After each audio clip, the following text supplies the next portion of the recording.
Umva yuko kwinjira muri iyi miryango y'amasoko rusangi nk'igihugu tugendayo kugira ngo twagure imbibe z'abavuzatunga bo mu gihugu cacu Burundi bashobore kuronka amasoko aho bashorera ivyo bimbuye. Twese turakoresha ama assurance ariko ico novuga nuko gushika ubu abatwara n'abantu bakoresha muri iki gisata co gutwara abantu n'ibintu bahurikiye mu bihugu vyakomeza baremeranije yuko bokoresha ikarata imwe ariyo carte jaune dukomeza iheza ikabaha uburenganzira bwo gushobora kujabuka imbibe hagati y'ibihugu bigize umuryango wakomeza. Iyo rero bavuga iyo carte jaune yakomeza iraheza ikagufasha mu gihe wayiguriye mu gihugu kimwe cakomeza ushobora kurengana mu bindi bihugu utarinze kugura iyindi karata. Iyo karata iri valable ishobora gukora mu bihugu bitandukanye nk'aba ariko ariyunguruza n'ibidandazwa vyiwe vyoroshe.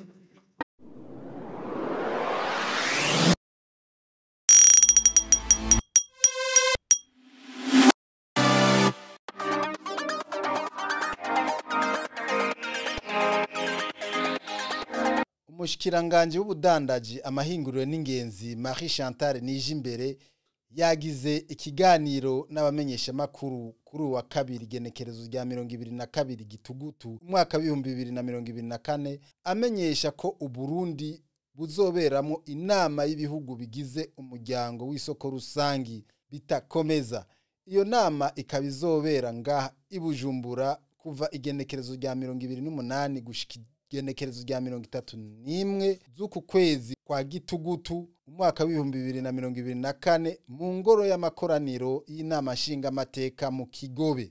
Uwo mushikiranganje akanamenyesha ko uwo muryango ushira imbere guteza imbere ubutunzi amahoro n'umutekano z'ibihugu biwugize. Naho ngo ukaba gukora vyinshi gushika ubu kandi n'Uburundi bukaronkera koyoko nk'uko mushikiranganje Marie Chantal Nijimbere abivuga. Ningira kamaro igihugu cacu c'Uburundi kuko biradufasha myiteguro ja ku rundi rugezo rwo kwakira amanama akomakomeye. Ica mbere, ica kabiri nuko tugeza tukakira ingenzi gutyo abakorera mu bisata vyo kwakira ingenzi n'ibisata vyo korohereza abagenzi nabo bagaheza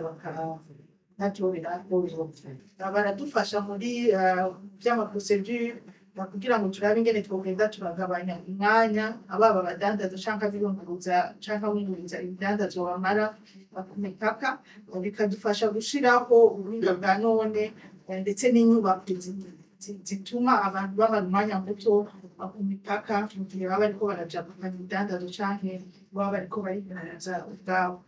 Ikindi novuga nuko n'iki nari navuze ca régime commercial simplifié bizifasha bene igihugu na cane cane batoyi bakura ubudandazwa butoyi butarenga amadolari ku munsi kugira ngo bashobore kurengana umupaka biboroheye ndetse bashobore no kugira amadeclaration yabo bakoresheje iyo régime commercial simplifié. Baheza bibafasha hagati y'ibihugu guhanahana amakuru no korohereza abakora ubudandazwa buto buto jabuka mbibe.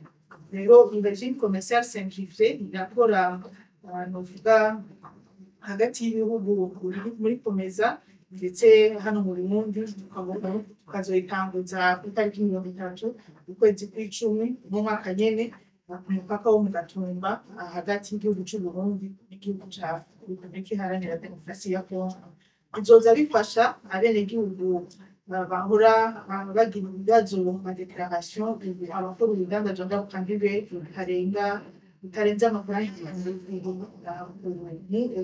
ibihumbi vy'amadolari ku munsi bazoza boroherwe kuko bazobwira amadeclaration bakoresheje iyo procedure iri simplifié yoroheje ibafasha gutanga umwanya munini no gushobora kujabukana ibidandazwa vyabo vyoroshe.